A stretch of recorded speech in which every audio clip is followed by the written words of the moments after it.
तो आप लोगों को वो क्या है कि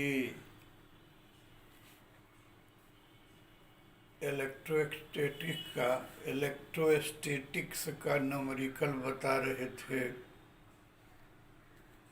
22 न्यूमेरिकल था, जिसमें से 14 या 15 न्यूमेरिकल हम बना दिए थे। और आप लोगों को ये कहा हुआ था कि 6-7 जो भी बचता है आप बनाइए, और अगर नहीं बन पा रहा हो तो उसको भेजिए हमारे पास, हम समझाएंगे। परंतु हमको तो लगता है कि आप लोग अपना काम नहीं कर रहे हैं। अगर वो कर लिए होते तो फिर और क्वेश्चन आपको भेजे रहते और काम करते आप। खैर, हम लोग तो अपना फर्ज इस लॉकडाउन में भी पूरा कर रहे हैं, इस कोरोना काल में भी पूरा कर रहे हैं। और ये कोरोना एक क्या है कि आपदा बन के आया है अपने देश पर। तो सब आदमी को ये चाहिए कि अपने अपने स्तर से जो कर सकते हैं वो करें। तो हम अपने स्तर से पढ़ा सकते हैं, क्लास में तो पढ़ा नहीं सकते लॉकडाउन की वजह से।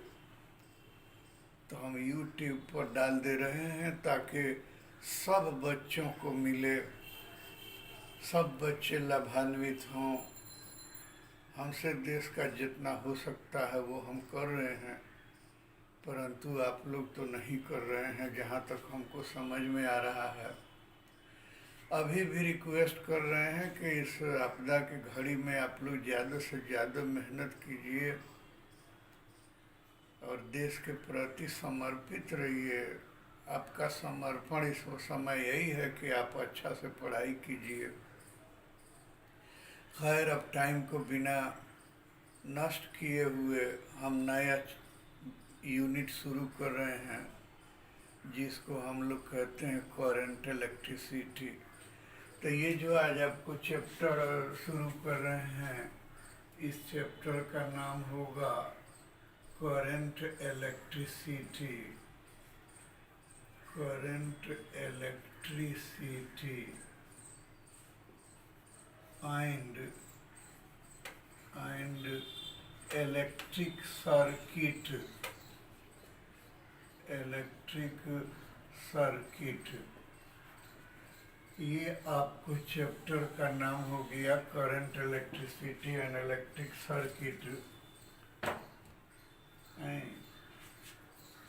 करंट इलेक्ट्रिसिटी धारा, विद्युत, और वो क्या कहते हैं कि इलेक्ट्रिक सर्किट विद्युत परिपथ, विद्युत धारा एवं विद्युत परिपथ। तो क्या है कि इलेक्ट्रोस्टैटिक्स में कहा था कि आवेश को, ये इलेक्ट्रिक फिजिक्स का वह ब्रांच है जिसमें आवेश को स्थिर मान के अध्ययन किया जाता है, उसे इलेक्ट्रोस्टैटिक्स कहा जाता है। और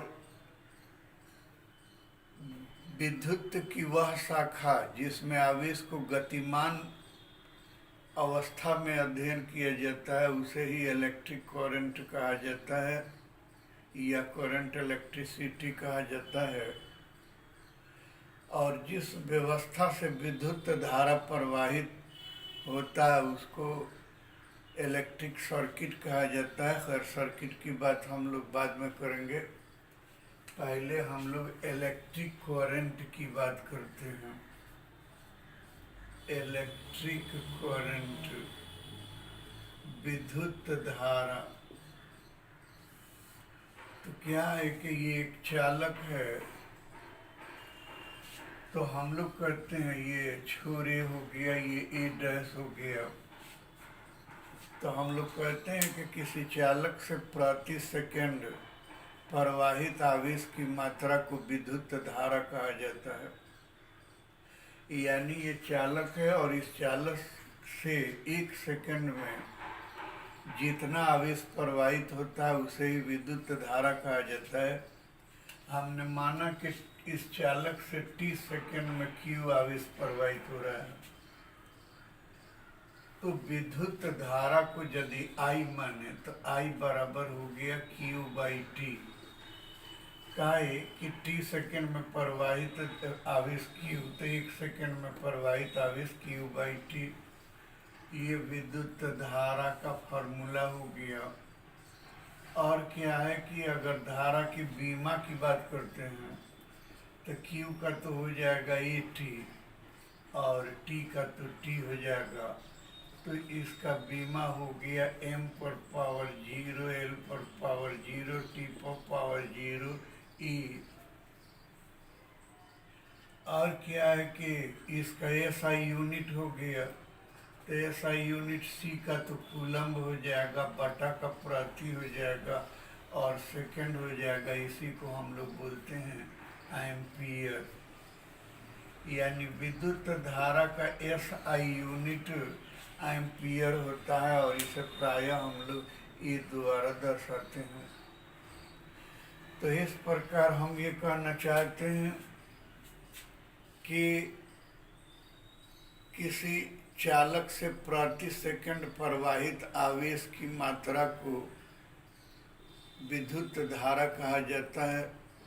विद्युत धारा I बराबर होता है Q बाई टी।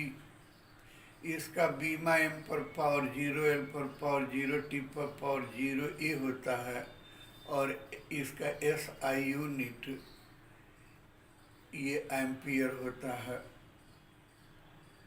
किसी चालक में 1 एम्पियर धारा प्रवाहित होने का अर्थ है कि इस छोर पर 6.25 गुना 10 पर पावर 18 इलेक्ट्रॉन प्रवेश करता है और इस छोर पर 6.25 गुना 10 पर पावर 18 इलेक्ट्रॉन की संख्या निकलता भी है। अर्थात हम ये कहना चाहते हैं अगर इस चालक में 1 एम्पियर की धारा प्रवाहित हो रहा हो तो हम ये कहेंगे कि 1 सेकेंड में चालक के एक छोर पर 6.25 गुना 10 पर पावर 18 इलेक्ट्रॉन प्रवेश कर रहे हैं और दूसरे छोर पर इतना ही समय में 6.25 गुना 10 पर पावर 18 इलेक्ट्रॉन की संख्या निकल भी रहे हैं। अब क्या है कि अगर एम्पियर की परिभाषा करना चाहें तो क्या है कि इफ Q बराबर 1 कूलम्ब एंड T बराबर 1 सेकेंड, देन I बराबर 1 कूलम्ब बटा 1 सेकेंड बराबर 1 कूलम्ब प्रति सेकंड बराबर 1 एम्पियर। इस तरह से एम्पियर की परिभाषा करना चाहते हैं कि किसी चालक से प्रति सेकंड 1 कूलम्ब की आवेश प्रवाहित हो रहा हो तो चालक में प्रवाहित धारा को 1 एम्पियर की धारा माना जाता है। किसी चालक से प्रति सेकंड 1 एम्पियर की 1 कूलम्ब की धारा प्रवाहित हो रहा हो तो चालक में उपस्थित धारा को 1 एम्पियर की धारा माना जाता है। अब आपको एक नया चीज बताना चाहते हैं, यहीं से थोड़ा ध्यान रखिएगा। ड्रिफ्ट वेलोसिटी, ड्रिफ्ट वेलोसिटी का हिंदी होता अनुगमन वेग। और अनुगमन वेग में क्या कर रहे हैं कि जो भी चालक हैं उन चालकों में फ्री इलेक्ट्रॉन पाए जाते हैं। ये फ्री इलेक्ट्रॉन का क्या मतलब है? जहाँ तक हमें पता है कि आप लोग जानते हैं, मान लीजिए कि ये कोई मेटल ले लिया, कोई मेटल है, ये कोई चालक है, ये मेटल मान लेते हैं। तो आप लोग कहते हैं कि इस मेटल में इलेक्ट्रॉन है, प्रोटॉन है। अब जैसे कि आप ये पोटासियम ही ले लेते हैं, तो पोटासियम का होता है 1s2 2s2 2p6 3s2 3p6, ये कितना 2 2 4 6 10 2 12 और 6 18, और क्या हो गया कि 4s1।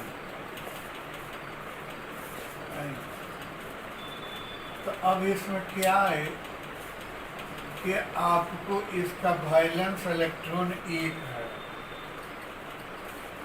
वैलेंस इलेक्ट्रॉन 1 है। तो होता क्या है, इसको थोड़ा दूसरे ढंग से बताएं, सोडियम पर ही लीजिए, बड़ा नहीं हो, कि ये आपको न्यूक्लियस है, इस न्यूक्लियस में ये सोडियम मानते हैं, ये न्यूक्लियस में 11 पॉजिटिव चार्ज होते हैं, ये न्यूक्लियस मान लिया। ये 1s हो गया, 1s2, अर्थात इसमें 2 इलेक्ट्रॉन हैं। फिर क्या हो गया कि 2s2 2p6, तो 1 2 3 4 5 6 7 8, 1s2 2s2 2p6, तो ये 10 हो गया, 8 2 10। अब इसमें क्या है कि 1 इलेक्ट्रॉन इसमें होगा। तो आप जानते हैं कि इस न्यूक्लियस के पॉजिटिव चार्ज और इस इलेक्ट्रॉन्स के बीच में विद्युत बल काम करता है। कूलम्ब के नियमानुसार यहाँ पर निगेटिव और पॉजिटिव है तो आकर्षण बल काम करता है। जैसे जैसे ये दूर हटता जाता है आकर्षण बल घटता जाता है, और इसमें जो आकर्षण बल घटता जाता है तो इस पर आकर्षण बल सबसे कम हो जाता है, यानी कि इसका आयोनाइजेशन पोटेंशियल कम होता है और ये इलेक्ट्रॉन थोड़ा सा ही एनर्जी से बाहर निकल जाता है। तो इसमें जो भी इलेक्ट्रॉन है इस पर एक एनर्जी लाइटिस होता है, ये सरफेस पर एनर्जी लाइटिस होता है, एनर्जी का जाल होता है। किस प्रकार से, जिस प्रकार से आप सो रहे हैं मच्छरदानी लगा के, तो चारों तरफ से एक जाल लगा दिए हैं। मच्छरदानी लगा देने का मतलब कि एक जाल लगा दिए हैं ताकि मच्छर आप तक नहीं पहुंच सके। यानी ये नेट जो लगाया है चारों तरफ, उसको कल्पना कीजिए कि एनर्जी का एक नेट है, एक जाल है, एक एनर्जी लाइटिस है। मच्छर जाता है और उस नेट से टकरा के वापस आ जाता है, आप तक नहीं पहुंच पाता है। इसी प्रकार से ये पदार्थों के परमाणुओं के या अणुओं के पृष्ठ पर एनर्जी लाइटिस होता है। यही एनर्जी लाइटिस इलेक्ट्रॉन को बाहर नहीं निकलने देता है। लेकिन जब भी इसको कहीं से थोड़ा सा भी एक्टिवेशन एनर्जी मिलता है, चालक को एक्टिवेशन एनर्जी मिलता है, तो एक्टिवेशन एनर्जी जो है इस इलेक्ट्रॉन इसमें जो है, वो इलेक्ट्रॉन अगर इसको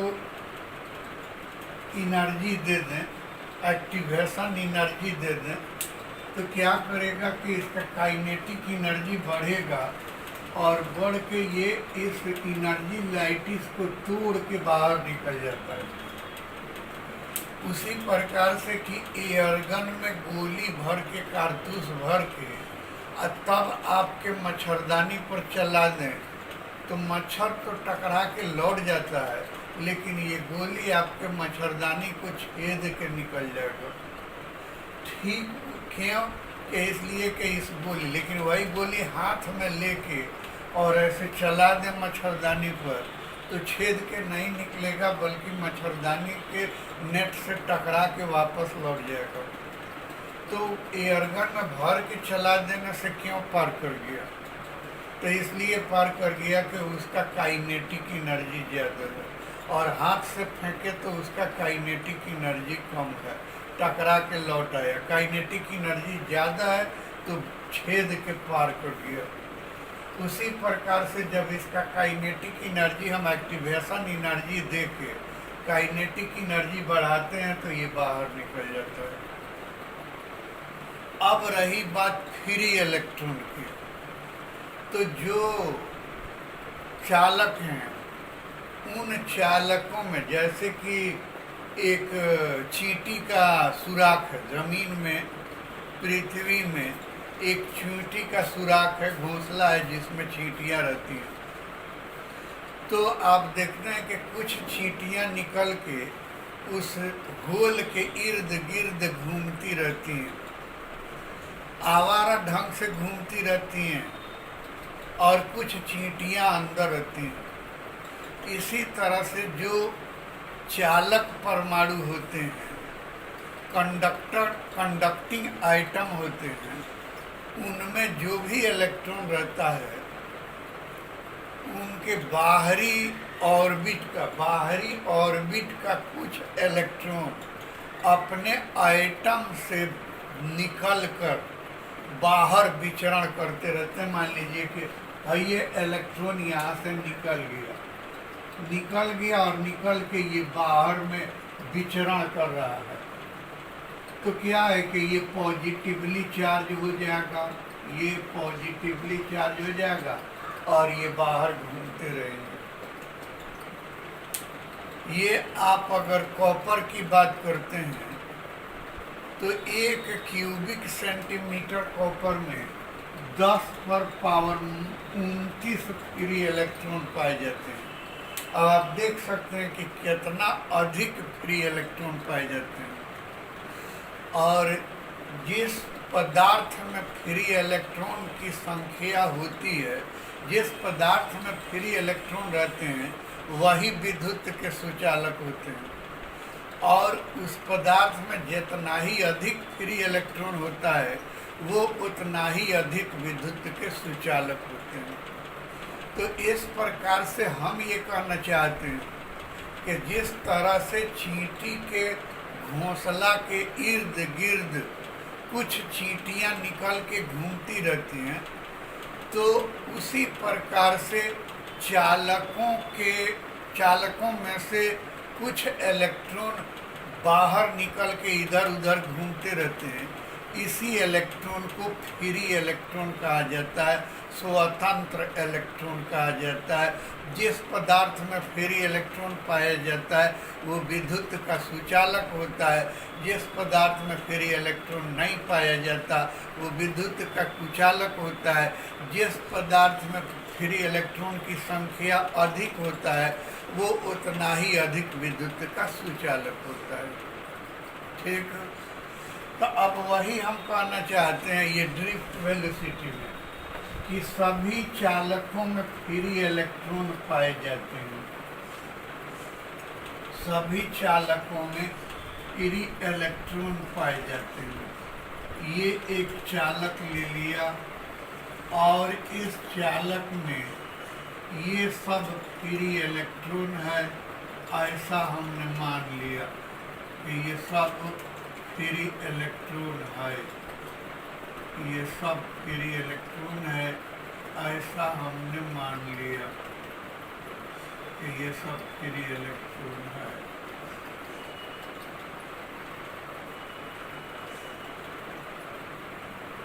ठीक है, ये सब फ्री इलेक्ट्रॉन है।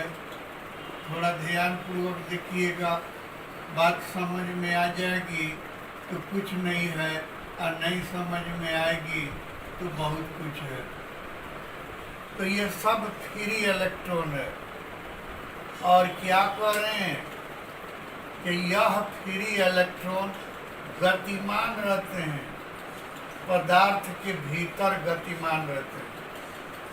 ये फ्री इलेक्ट्रॉन है, मतलब अपने आइटम से, ये कोई पदार्थ है, मान लीजिए कॉपर ही है, तो कॉपर के 1 क्यूबिक सेंटीमीटर में 10 पर पावर 22 आइटम होते हैं, और उन आइटम्स में से इलेक्ट्रॉन निकलते हैं, उसी को फ्री इलेक्ट्रॉन कहा जाता है। तो ये फ्री इलेक्ट्रॉन है। और ये फ्री इलेक्ट्रॉन जिस तरह से वो चींटी के घोंसला से बाहर निकली हुई चींटियाँ इधर उधर घूमती रहती हैं, उसी तरह से ये इलेक्ट्रॉन भी इधर उधर घूमते रहते हैं।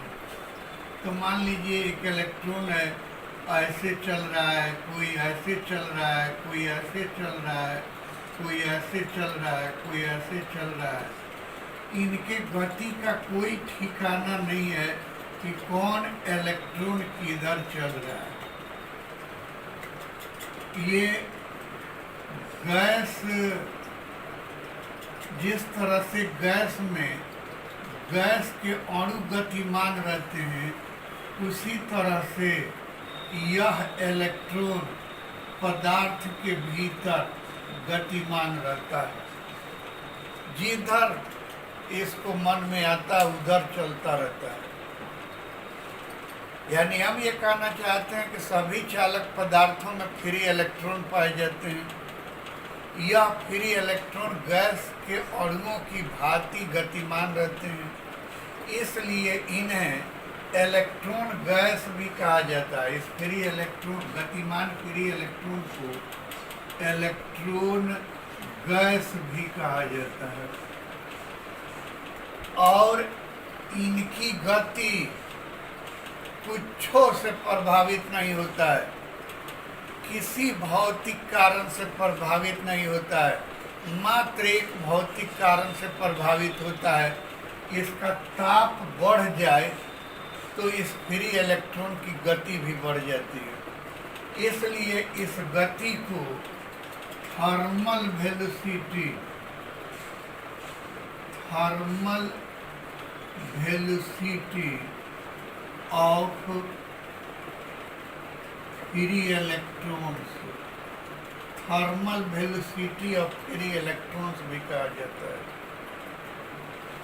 और इनका मान 10 पर पावर 5 मीटर प्रति सेकंड या 10 पर पावर 6 मीटर प्रति सेकंड के ऑर्डर का होता है। ऑर्डर का अर्थ बूझ रहे हो, बताए भी, यानी कि यहाँ पर लिख सकते हैं 1 गुना 10 पर पावर 5 या 2 गुना 10 पर पावर 5, या लिख सकते हैं 2.5 गुना 10 पर पावर 5। तो इसी ऑर्डर के होते हैं। और ये अपने गति के क्रम में जब जिस आइटम से ये निकले रहते हैं, वो आइटम तो धन आवेशित होता है, तो उसको बद्ध धन आयन बोलते हैं।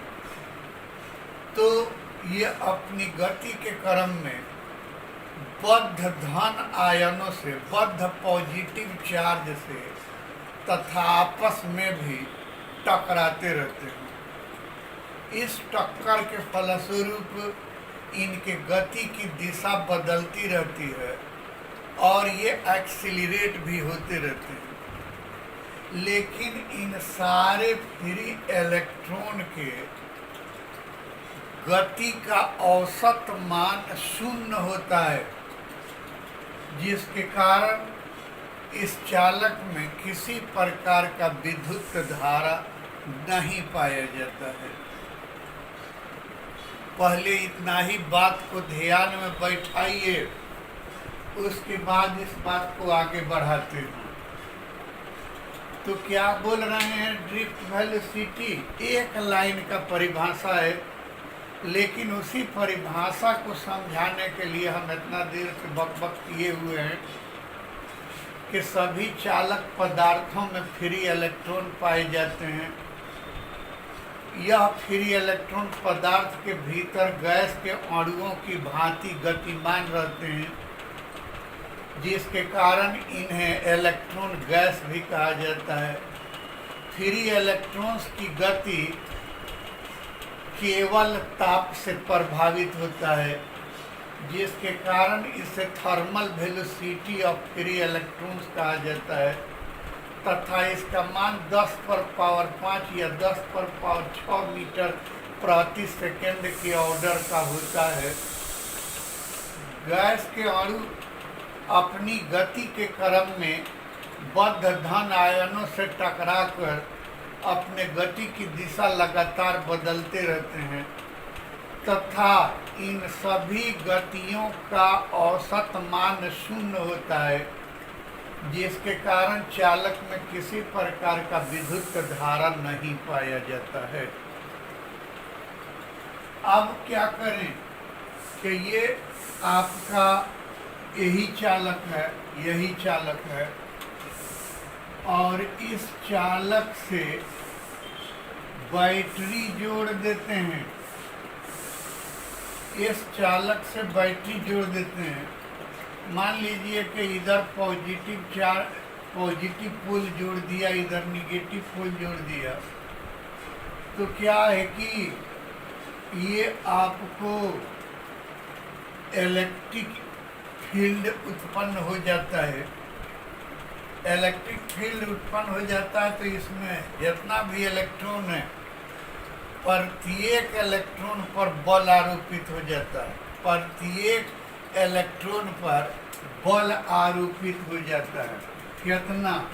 एक इलेक्ट्रॉन पर जो बल आरोपित होता है, अगर हम मान लें कि एक इलेक्ट्रॉन का आवेश E है, तो आपको बताया था कि बल बराबर होता है आवेश गुना तीव्रता QE। Q के बदला में E इलेक्ट्रॉन का आवेश और तीव्रता के बदला में E। इसमें जितना इलेक्ट्रॉन है, इन सभी इलेक्ट्रॉन में प्रत्येक इलेक्ट्रॉन पर ये बल आरोपित हो जाता है और बल आरोपित हो जाता है तो ये एक्सीलरेट होते हैं और एक्सीलरेट होते हैं तो बद्ध धन आयनों से टकराते रहते हैं और टकराते रहते हैं तो यह टक्कर इन इलास्टिक कॉलिशन होता है, अप्रत्यास्थ टक्कर होता है, जिसके कारण इनके पास जो एनर्जी होता है वो एनर्जी में ह्रास होता है और फिर ये बैटरी से एनर्जी लेते रहते हैं। और धीरे धीरे क्या होता है कि ये सभी इलेक्ट्रोड एक निश्चित गति से एक ही दिशा में चलना प्रारंभ कर देते हैं। एक ही दिशा में चलना प्रारंभ कर देते हैं, यानी ये यूनिडायरेक्शनल मोशन हो जाता है। सॉरी, गलत कर दिया है।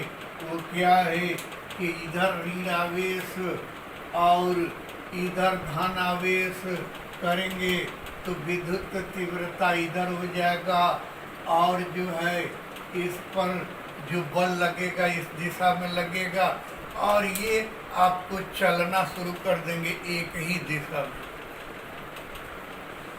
इस गति का मान 10 पर पावर -4 मीटर प्रति सेकंड के ऑर्डर का होता है और इसी यूनिडायरेक्शनल मोशन को ड्रिफ्ट वेलोसिटी कहा जाता है। इसी यूनिडायरेक्शनल मोशन को ड्रिफ्ट वेलोसिटी कहा जाता है।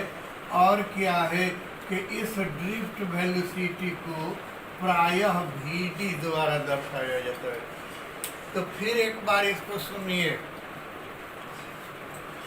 कि जब चालकों के दोनों छोरों को बैटरी के पॉजिटिव और निगेटिव पोल से जोड़कर विभवांतर उत्पन्न किया जाता है तो चालक के भीतर विद्युत क्षेत्र उत्पन्न हो जाता है,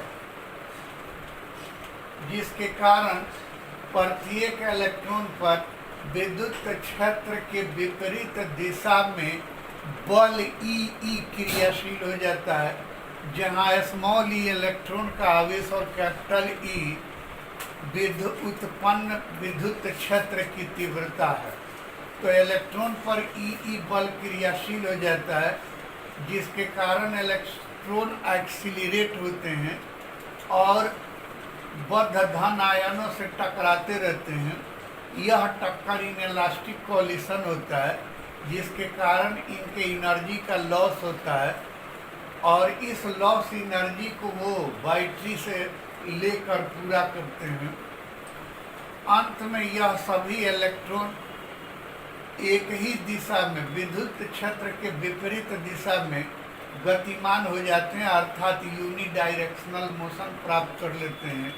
इसी यूनिडायरेक्शनल मोशन को ड्रिफ्ट वेलोसिटी कहा जाता है, जिसे Vd द्वारा दर्शाया जाता है और इसका मान प्रायः 10⁻⁻⁴ मीटर प्रति सेकंड के ऑर्डर का होता है। अब एक बार ऊपर से नीचे तक सुनिए। सभी चालकों में फ्री इलेक्ट्रॉन पाए जाते हैं। यह फ्री इलेक्ट्रॉन पदार्थ के भीतर गैस के अणुओं की भांति गतिमान रहते हैं। इस गति को जिसके कारण इन्हें इलेक्ट्रॉन गैस भी कहा जाता है। यह गति केवल ताप से प्रभावित होता है, जिसके कारण इसे thermal velocity of free electron कहा जाता है तथा इसका मान 10⁻⁵ मीटर प्रति सेकंड या 10⁻⁶ मीटर प्रति सेकंड होता है। अपनी गति के क्रम में यह इलेक्ट्रॉन अपने बद्ध पॉजिटिव आयन से अपने से रिलेटेड पॉजिटिव आयन से टकराते रहते हैं। इस टक्कर के फलस्वरूप इनके गति की दिशा लगातार बदलता रहता है तथा सभी इलेक्ट्रॉन की गति का मीन वैल्यू 0 होता है, जिसके कारण चालकों में किसी प्रकार की धारा नहीं पाई जाती है। परंतु इस चालक के छोरों से बैटरी का पॉजिटिव और निगेटिव पोल जोड़कर विभवांतर उत्पन्न किया जाए तो चालक में विद्युत क्षेत्र उत्पन्न हो जाता है। प्रत्येक इलेक्ट्रॉन पर विद्युत क्षेत्र के विपरीत दिशा में ई बल क्रियाशील हो जाता है, जिसके कारण यह इलेक्ट्रॉन एक्सीलरेट होते हैं तथा इन इलास्टिक कोलिशन के फलस्वरूप यह अपनी एनर्जी का ह्रास करते हैं। इस एनर्जी ह्रास के बदले में इलेक्ट्रॉन बैटरी से ऊर्जा प्राप्त कर लेता है और कुछ समय में यह इलेक्ट्रॉन विद्युत क्षेत्र के विपरीत दिशा में गतिमान हो जाते हैं। इस गति को यूनिडायरेक्शनल होता है और इसी गति को ड्रिफ्ट वेलोसिटी कहा जाता है, जिसे Vd द्वारा दर्शाया जाता है और इसका मान 10⁻⁻⁴ मीटर प्रति सेकंड के ऑर्डर का होता है। अब इसको इन शॉर्ट कैसे डिफाइन करेंगे? तो इन शॉर्ट डिफाइन करेंगे कि विद्युत क्षेत्र के अधीन चालकों में उपस्थित फ्री इलेक्ट्रॉन यूनिट विद्युत क्षेत्र के विपरीत दिशा में यूनिडायरेक्शनल मोशन से गतिमान रहते हैं। इसी गति को ड्रिफ्ट वेलोसिटी कहा जाता है। इसका मान 10⁻⁻⁴ मीटर प्रति सेकंड के ऑर्डर का होता है और इसे प्रायः Vd द्वारा दर्शाया जाता है। अब इसके बाद आपको बताएं मोबिलिटी।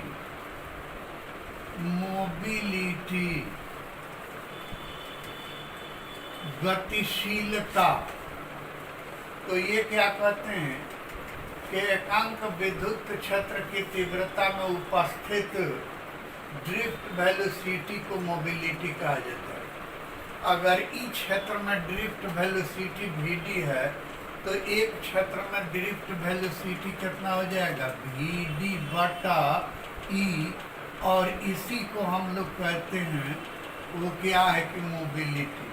तो वही मोबिलिटी का परिभाषा बोला कि यूनिट इलेक्ट्रिक फील्ड में उपस्थित ड्रिफ्ट वेलोसिटी को मोबिलिटी कहा जाता है।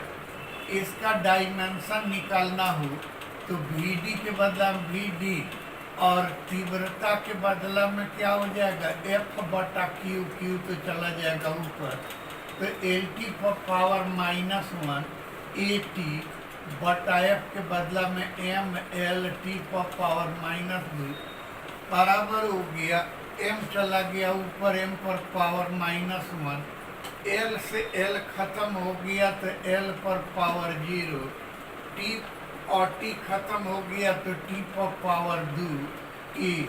ये आपको मोबिलिटी का यूनिट हो गया, ये डायमेंशन हो गया। अगर यूनिट निकालना चाहते हैं तो वी का तो हो जाएगा मीटर सेकंड इनवर्स बटा इलेक्ट्रिक इंटेंसिटी का हो जाएगा न्यूटन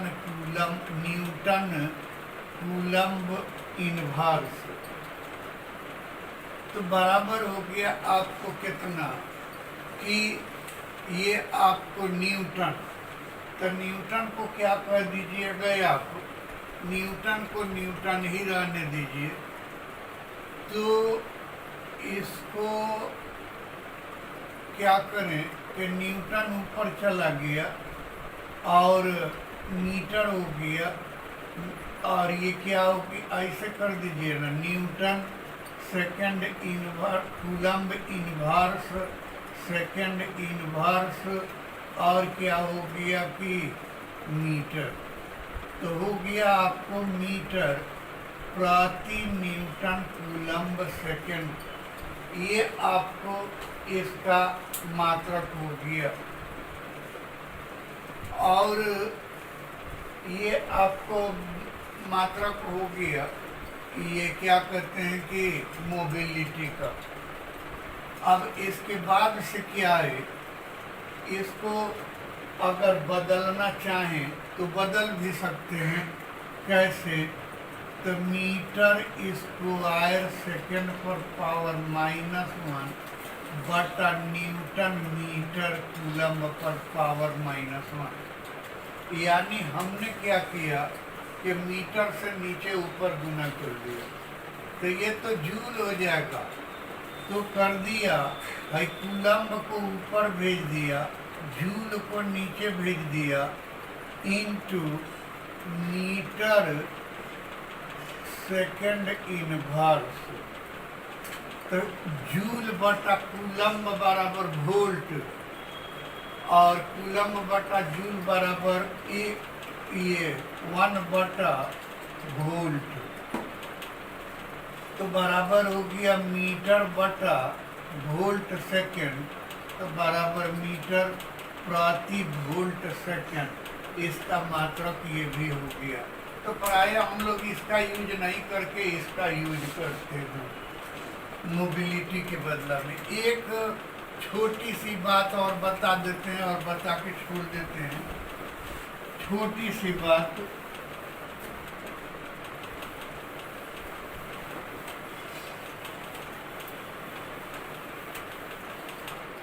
और वो क्या है कि करंट डेंसिटी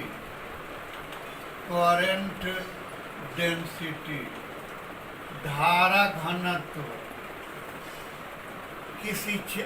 किसी चालक के, वो क्या कहते हैं कि किसी चालक के एकांक क्षेत्रफल से प्रवाहित धारा को ये करंट डेंसिटी कहा जाता है। किसी चालक के यूनिट एरिया से प्रवाहित धारा को करंट डेंसिटी कहा जाता है। इसे J द्वारा दर्शाया जाता है। यह एक वेक्टर क्वांटिटी है। यदि किसी चालक से प्रवाहित धारा I और उस चालक का क्षेत्रफल अल्फा हो, एरिया अल्फा हो, तो J बराबर I बटा अल्फा। यानी ये चालक है, इसका ये एरिया आपको अल्फा है और इससे प्रवाहित धारा I है, तो करंट डेंसिटी अर्थात धारा घनत्व बराबर हो जाएगा I बटा अल्फा। तो ये हो गया आपको करंट डेंसिटी का सूत्र। और निकाल दीजिए रिलेशन बिटवीन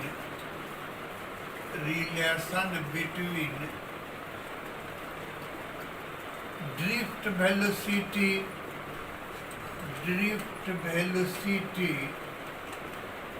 एंड करंट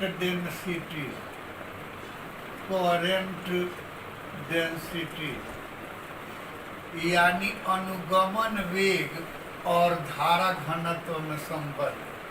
माना कि यह एक चालक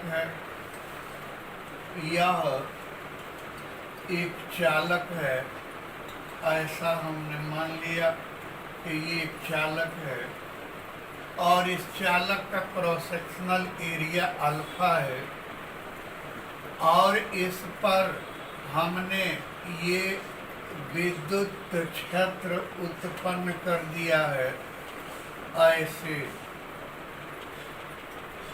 इसमें प्रति एकांक आयतन में फ्री इलेक्ट्रॉन की संख्या n है। इसमें प्रति सेकंड प्रवाहित आवेश, प्रवाहित धारा I मान लेते हैं और प्रवाहित आवेश को Q मान लेते हैं। एक इलेक्ट्रॉन का ये आपको इलेक्ट्रॉन है, ये हमने मान लिया कि इलेक्ट्रॉन है और इस इलेक्ट्रॉन का आपने चार्ज मान लिया है कि E है और क्या है कि t सेकंड में प्रवाहित आवेश Q है। ये इलेक्ट्रॉन जो है ये और कुछ नहीं, थोड़ा सा स्टाइल मार रहे हैं। यह इलेक्ट्रॉन गतिमान है ड्रिफ्ट वेलोसिटी Vd से और ये विद्युत तीव्रता E है। तो जैसा कि आप लोग जानते हैं कि धारा I बराबर होता है Q by T and J बराबर होता है I बाई T। तो इम्प्लाई दैट J बराबर हो जाएगा Q बाई T बटा T। ठीक, अरे ये गलत लिख दिया ना, J बराबर I बटा अल्फा, तो ये Q बाई T बटा अल्फा। चूंकि Q बराबर कितना हो जाएगा, तो सबसे पहले तो इसका आयतन निकालिए। तो इसका आयतन कितना हो जाएगा, इसका आयतन हो गया कि क्षेत्रफल में दूरी से गुना कर दीजिए। तो क्षेत्रफल हो गया अल्फा और प्रति सेकंड तय की गई दूरी हो गया Vd। अब कितना समय तक, तो T तक। तो ये आयतन हो गया। इसमें आप E से गुना कर दीजिए, एक इलेक्ट्रॉन का आवेश E है और कुल फ्री इलेक्ट्रॉन की संख्या n है, तो Q बराबर Ne अल्फा Vdt। इसलिए J बराबर Q के बदला में Ne Vd into alpha into T बटा T into alpha. Alpha T से अल्फा T तो कट जाएगा। इम्प्लाई दैट J बराबर Ne Vd, यही रिलेशन हो गया। और क्या है कि Ne तो कांस्टेंट है, n फ्री इलेक्ट्रॉन की संख्या कांस्टेंट, E आवेश कांस्टेंट, तो imply that J varies Vd।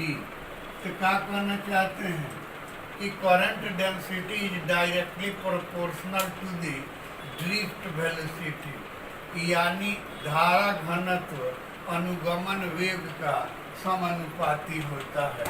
आज इतना ही रहने दीजिए, फिर आगे कल।